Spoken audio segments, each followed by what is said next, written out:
Assalamualaikum warahmatullahi wabarakatuh. Waalaikumsalam warahmatullahi wabarakatuh. A'udzubillahi minasyaitonirrajim. Bismillahirrahmanirrahim. Alhamdulillahirabbil alamin. Wassalatu wassalamu ala sayyidina wa maulana Muhammadin wa ala alihi wa sahbihi ajmain. La haula wala quwwata illa billahil aliyil azim.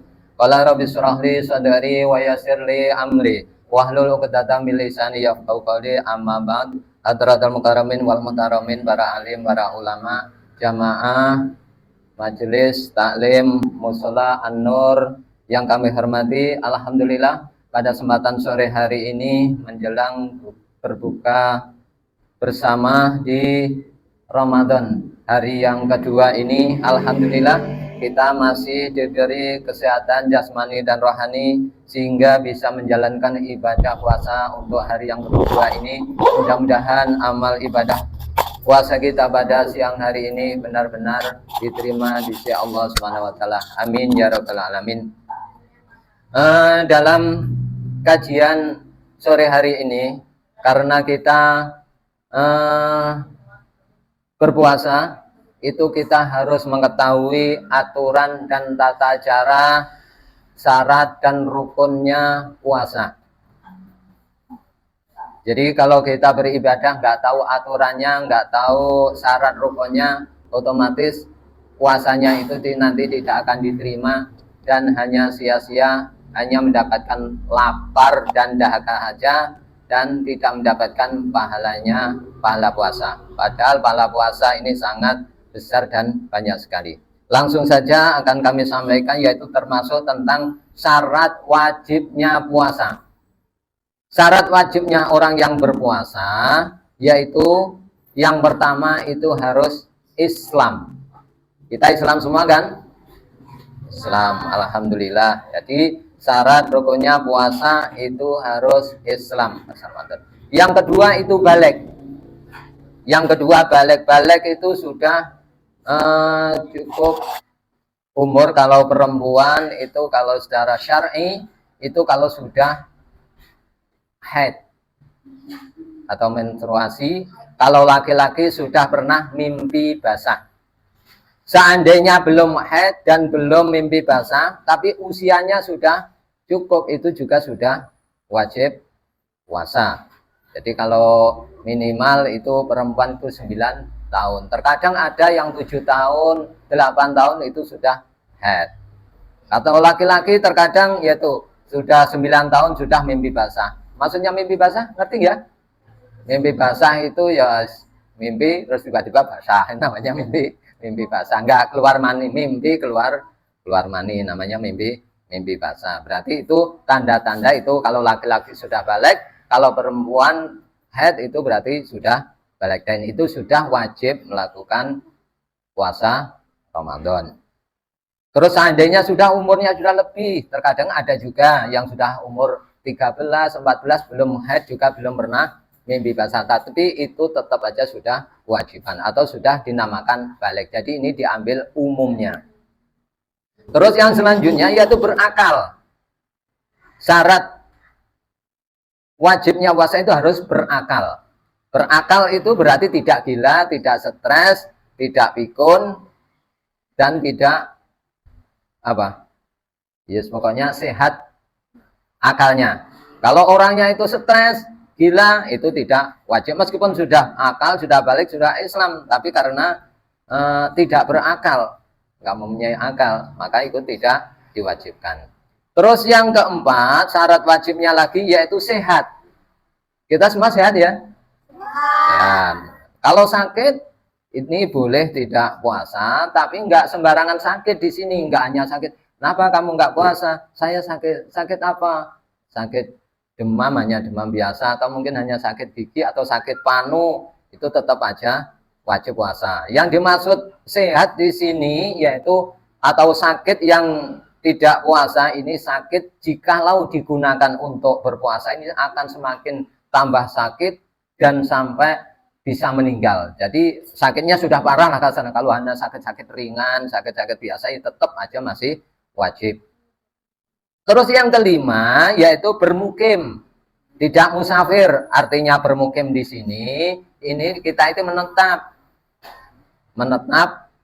di suatu daerah, di daerah kita, bukan pendatang. Maksudnya pendatang ini kalau mukim, kita mukim lebih dari 3 hari namanya mukim.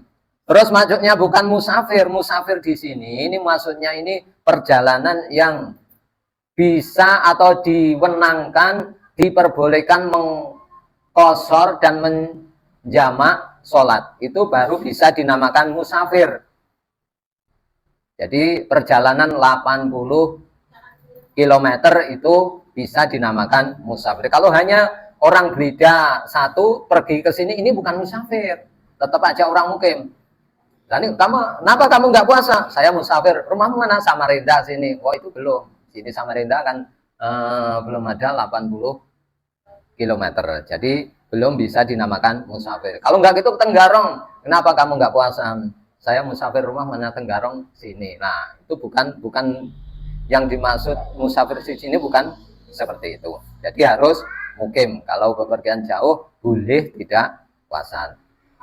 Terus yang keenam yaitu harus suci dari haid dan nifas. Ini bagi perempuan, ini syarat wajibnya puasa. Syarat itu sesuatu yang harus dipenuhi sebelum menjalankan puasa hingga puasa selesai.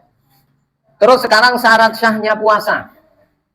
Jadi kalau syarat wajibnya puasa itu ada 6, yaitu Islam, baligh, berakal, sehat, mukim, tidak musafir, terus suci dari haid dan nifas. Terus yang selanjutnya yaitu syarat sahnya puasa. Supaya puasa ini sah, puasa kita ini diterima oleh Allah SWT, yaitu syaratnya harus Islam juga, harus Islam. Yang kedua berakal dan mumayyiz. Berakal, semua harus punya akal dan mumayyiz. Mumayyiz atau tamyiz ini sudah bisa membedakan mana yang benar, mana yang buruk. Terus bisa membedakan ini baik, ini buruk. Ini namanya mumayyiz. Mumayyiz itu pinter, yaitu bisa membedakan mana jelek, mana baik. Itu namanya mumayyiz atau tamyiz. Terus yang ketiga yaitu suci dari haid dan nifas. Ini jadi kalau dalam keadaan haid atau nifas otomatis itu tidak wajib puasa. Justru kalau puasa itu malah haram atau tidak sah. Yang keempat yaitu nyata-nyata masuknya bulan Ramadan.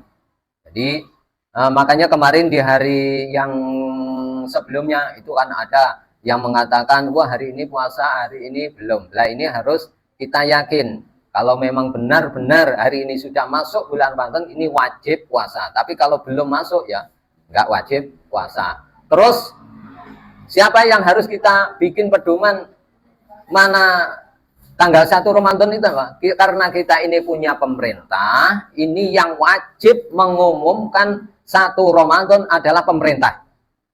Organisasi tidak wajib mengumumkan satu Ramadan atau 1 Syawal. Jadi sebesar apapun organisasinya, kalau kita di pemerintahan ini yang wajib mengumumkan 1 Ramadan ataupun 1 Syawal ini adalah pemerintah. Makanya jikalau kita pemerintah sudah mengumumkan hari ini puasa, kita harus puasa. Hari ini 1 Syawal, Lebaran harus sudah Lebaran. Jadi kalau pemerintah belum mengumumkan, jadi kita juga seandainya ada satu golongan itu ada yang mengumumkan, ya terserah, kalau memang dia sudah yakin dia puasa ya biar puasa. Tapi kita tidak wajib mengikutinya. Tapi kalau pemerintah sudah mengumumkan berarti kita sudah harus wajib. Karena atiullaha wa atiur rasul wa ulil amri minkum itu. Jadi harus benar-benar memang sudah masuk bulan Ramadan, itu syarat syahnya puasa, yaitu pertama Islam, yang kedua berakal dan mumayyiz, yang ketiga suci dari haid dan nifas, terus yang keempat nyata-nyata sudah masuk bulan Ramadan. Terus sekarang rukun-rukunnya puasa. Rukun puasa ini sesuatu yang harus dipenuhi ketika kita menjalankan puasa hingga puasa selesai. Puasa itu ketika keluarnya fajar shadiq hingga tenggelamnya matahari. Jadi rukun-rukunnya puasa Kalau tadi syarat wajibnya puasa dan syarat sahnya puasa, sekarang rukun-rukunnya puasa. Pertama, rukun puasa adalah orang yang puasa, termasuk kita-kita ini. Terus yang kedua itu berniat. Makanya setiap malam kita ini diwajibkan untuk niat puasa. Makanya ikut sholat tarawih di masjid, di musola hingga selesai sholat witir. Biasanya habis sholat witir kita akan doa atau niat bareng-bareng itu. Terus seandainya tidak niat, otomatis puasa kita ini tidak sah dan nanti wajib mengganti atau mengkontuknya. Tapi wajib menahan dari segala hal termasuk makan, minum dan lain sebagainya juga tidak boleh. Jadi sama aja kayak orang puasa tapi wajib kodok dan wajib menggantinya. Jadi kan rugi kalau kita nggak tahu atau tidak ngerti termasuk syarat rukunnya puasa. Yang ketiga yaitu menahan diri. Menahan diri daripada perkara-perkara yang membatalkan puasa. Jadi semua yang membatalkan puasa itu harus kita jauhi, harus kita tahan. Itu termasuk rukun-rukunnya puasa, yaitu yang pertama orang yang puasa, yang kedua niat, dan yang ketiga itu menahan diri dari segala perkara yang membatalkan puasa. Selanjutnya perkara yang membatalkan puasa ini wajib harus kita ketahui, semua harus tahu dan harus ngerti apa saja yang membatalkan puasa itu. Yang pertama, perkara-perkara yang membatalkan puasa yaitu makan dan minum dengan disengaja. Jadi pagi bangun tidur, loh ini kok masih ada makanan, ada minuman, terasa haus, terasa lapar, terus secara tidak sengaja atau mungkin lupa, terus dimakan dan minum. Habis makan dan minum terus dia, oh ya ingat ini hari puasa, saya ini puasa, tadi makan minum. Tapi kalau itu betul-betul tidak disengaja dan itu memang lupa, itu lanjutkan saja puasanya, itu tetap aja sah. Karena kita makan dan minum itu tidak disengaja. Ukuran tidak sengaja dan tidak yang tahu hanya kita dengan Allah. Tuh, yang pertama yaitu yang membatalkan puasa yaitu makan dan minum dengan disengaja. Terus yang kedua yaitu memasukkan dengan sengaja benda ke dalam rongga yang terbuka seperti lubang hidung, telinga, mulut, dan lubang-lubang kemaluan baik jalan depan maupun jalan belakang. Itu kalau kita masukin apapun itu batal puasa kita. Atau kita berkumur terus ditelan. Lah berkumur ini haus. Mungkin saya berkumur nggak ada orang yang tahu terus ditelan. Itu dengan disengaja itu batal puasanya. Tuh, ingat-ingat ini penting sekali.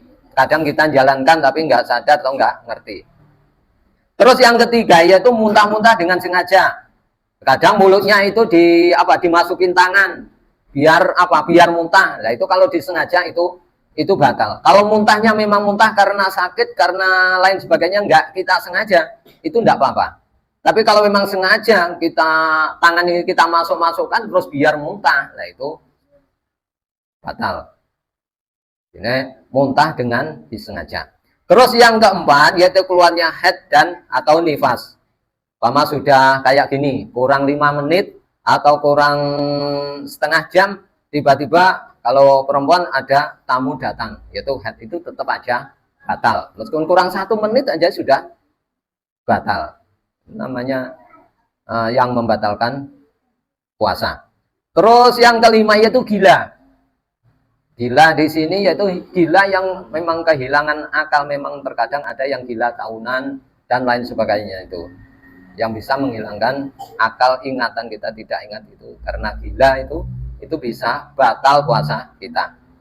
Yang keenam adalah murtad. Murtad itu keluar dari agama Islam baik perbuatan maupun perkataan. Itu juga bisa membatalkan puasa kita. Terus yang ketujuh yaitu keluar mani dengan disengaja. Ini bagi laki-laki.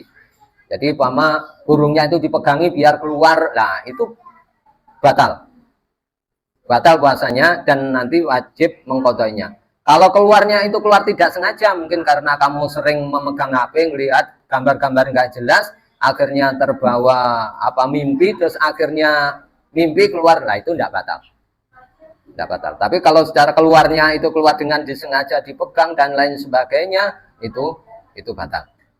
Pada sore hari ini mudah-mudahan bermanfaat dan puasa kita diterima oleh Allah Subhanahu wa taala. Kita tutup dengan alhamdulillahirabbil alamin. Selanjutnya mari kita berdoa bareng-bareng ya. Assalamualaikum warahmatullahi wabarakatuh. Waalaikumsalam warahmatullahi wabarakatuh. Audio Jungle.